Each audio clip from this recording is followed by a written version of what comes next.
মাগুরার মোহাম্মদপুর উপজেলার হরেশ Krishna switch gate সংলগ্ন একটি মাছের ঘের থেকে অজ্ঞাত এক নারীর ভাসমান মরদেহ উদ্ধার করেছে পুলিশ। রোববার সকাল ৯টার দিকে হরেকৃষ্ণপুর গ্রামের বাসিন্দা লিঙ্কনের ঘরে মরদেহটি ভাসতে দেখা যায়।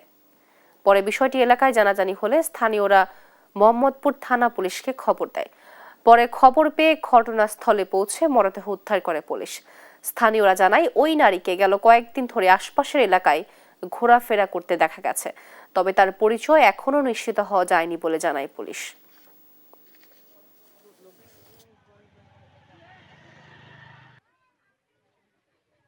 আমরা লাশটি উত্তোলন করেছি। তার পিএম শেষে ময়নাতদন্ত ইনকোয়েস্ট শেষে ময়নাতদন্তের ব্যবস্থা গ্রহণ করব এবং ডিবিআই এবং যে সমস্ত এক্সপার্ট ইউনিট আছে সিআইডি সহ তার আইডি শনাক্ত করার জন্য চেষ্টা করছি।